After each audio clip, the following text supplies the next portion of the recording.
Recce की मदद से नेगेटिव कर्म को रिमूव कैसे करें।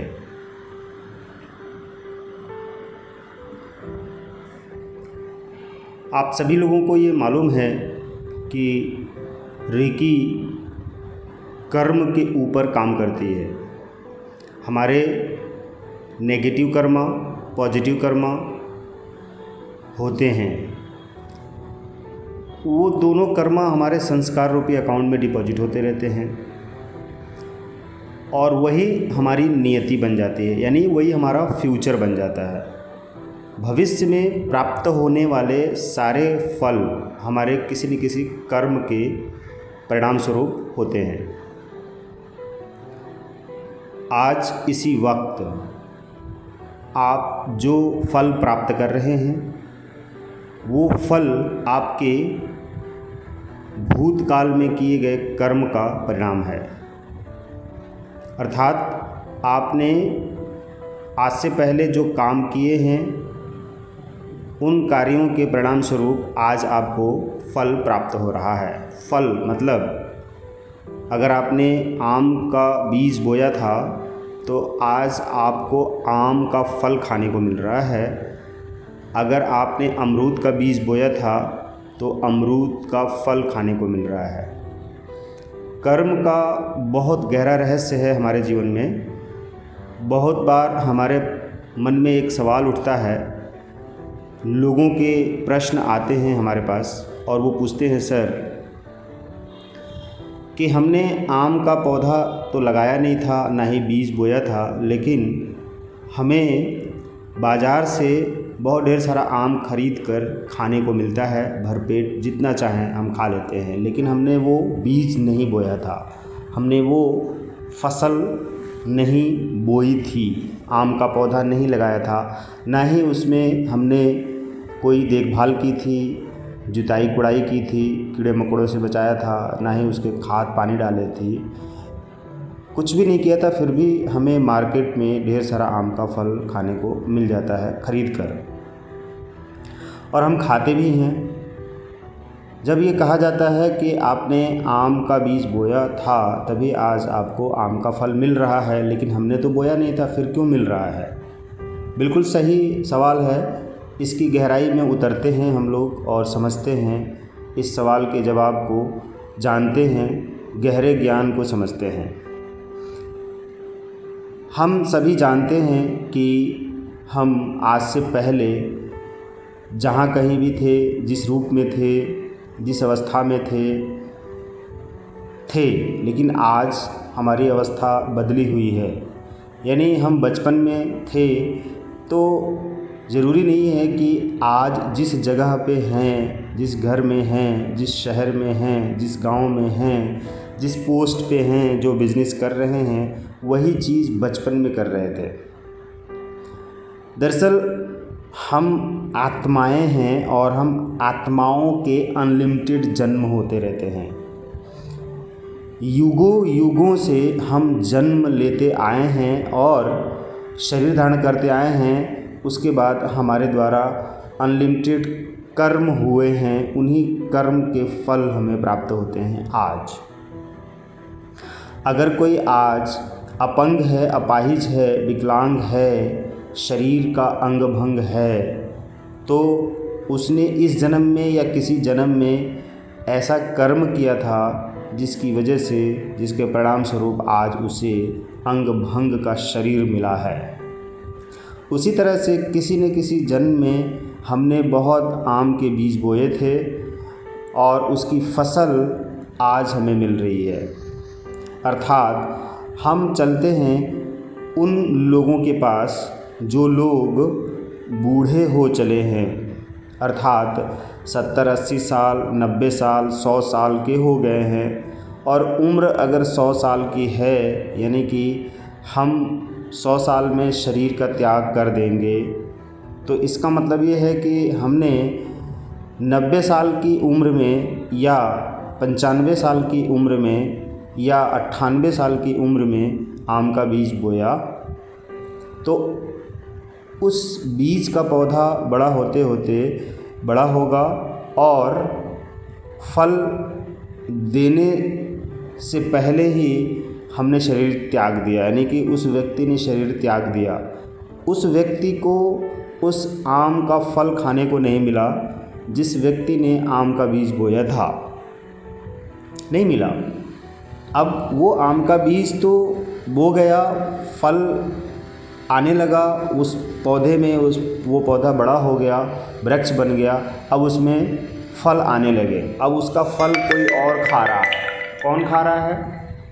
कोई और खा रहा है। जैसे उसके फैमिली के दूसरे मेंबर्स खा रहे हैं, उसके बेटे बहू नाती पोते जो भी हैं वो सब खा रहे हैं, या उनके रिश्तेदार खा रहे हैं, या वो भी नहीं हैं तो कोई पड़ोसी खा रहा है, कोई दूसरा खा रहा है, ठीक है। अब लेकिन जिस व्यक्ति ने वो बीज बोया था उस व्यक्ति की मृत्यु हो गई, अब वो आत्मा रूप में चला गया, उसको वो फसल खाने को नहीं मिली।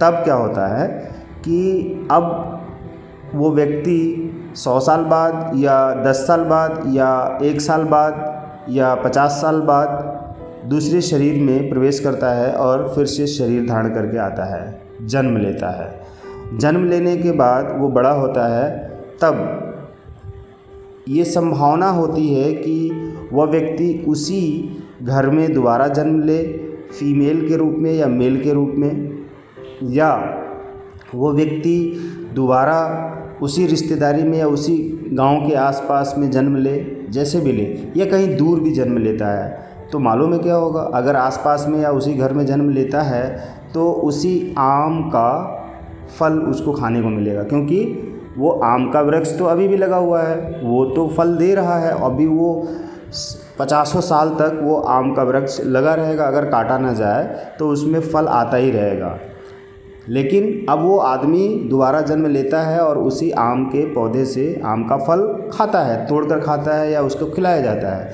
चलो मान लेते हैं कि वो व्यक्ति बहुत दूर दूसरे शहर में या दूसरे कंट्री में जन्म लेता है। एक सवाल ये उठता है कि अगर उसका जन्म दूसरी कंट्री में होता है तो फिर उस आम के पौधे का फल कैसे खाएगा? मतलब उस पौधे के, उस पेड़ का फल कैसे खाएगा?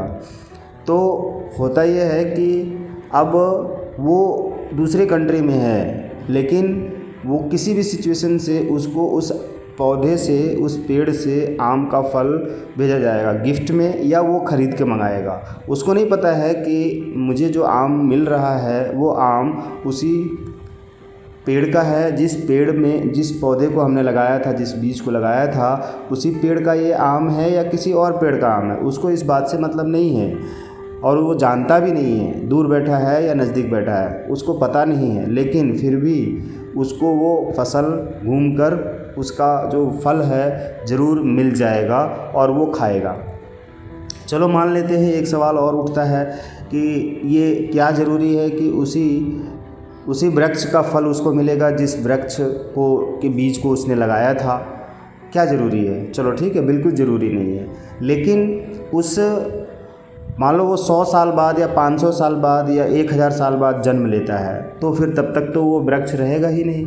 एक सवाल ये उठता है कि वो वृक्ष तो रहेगा ना इतने वर्ष पुराने तक, क्योंकि भूकंप से वो वृक्ष ख़त्म हो सकता है, या अपनी उम्र पूरी कर लेगा, या सूख जाएगा, या काट दिया जाएगा किसी भी तरह से।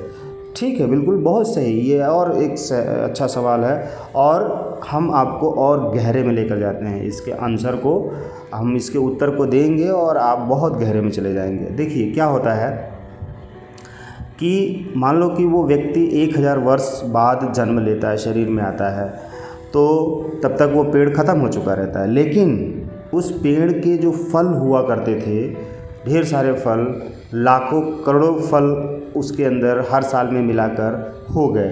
अब वो फल क्या हुआ ना कि उस फल को बहुत ढेर सारे लोगों ने खाया था, उस वृक्ष के फल को बहुत ढेर सारे लोगों ने खाया था, कई पीढ़ियाँ खाई थी, राइट, बहुत पीढ़ियाँ खा चुकी हैं। और उस फल के जो बीज हुआ करता था वो बीज कहीं न कहीं लगा दिया गया, और उस तरह से वो बीज कई पीढ़ियों के लोग लगाते रहे और वो बीज फैलता रहा।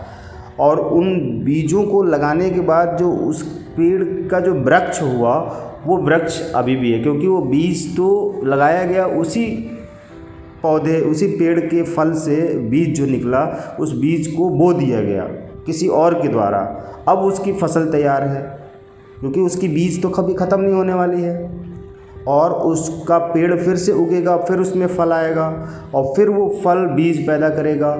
इस तरह से उसका एक रूटीन चलता रहता है, और बरसों बरसों युगों युगों तक ये क्रिया चलती रहती है। जिस तरह से आत्मा हर बार शरीर धारण करती है और छोड़ती है, तो आत्मा नहीं मरती है, आत्मा तो कंटिन्यू चल रही है, हर बार एक शरीर धारण कर रही है आत्मा, वो कभी ख़त्म नहीं होती। शरीर सिर्फ ख़त्म होता है, आत्मा वैसे रहता है। उसी तरह से उस बीज का जो पेड़ हुआ, पेड़ ख़त्म हो जाएगा, लेकिन उसकी आत्मा जो बीज है वापस उसके द्वारा दिए गए फल से बीज बन जाएगा, और वो बीज आत्म रूप में फिर बो दिया जाएगा, और उसकी फिर से फसल हो जाएगी। ये तो चलता ही रहेगा क्रम। तो जिस भी साल में या जिस भी युग में या जितने भी वर्षों बाद वो व्यक्ति जन्म लेगा, उसको उसका फल ज़रूर मिलेगा। यही है कर्म फल। अब इस दौरान उस व्यक्ति से ढेर सारे बुरे कर्म भी होते चले गए। उस बुरे कर्म को रिमूव करने के लिए रेकी काम करती है। यानी कि रेकी जब हम अपनी 24 पॉइंट्स हील करते हैं, 7 चक्रा हील करते हैं, अपनी क्लेंजिंग करते हैं रेकी से, किसी भी रूप में रेकी करते हैं अपने ऊपर, तो हमारे बुरे कर्मा क्लेंज होते हैं, रिमूव होते हैं, कम होते हैं। इस तरह से हम रेकी से अपने बुरे कर्मा को ख़त्म कर पाते हैं, कम कर पाते हैं, और ब्लॉकेज दूर कर पाते हैं, और आगे बढ़ पाते हैं, जीवन में इंजॉय कर पाते हैं, फुल इंजॉय। तो आप भी फुल इंजॉय करें, पूरी ज़िंदगी को जिएं अच्छे से।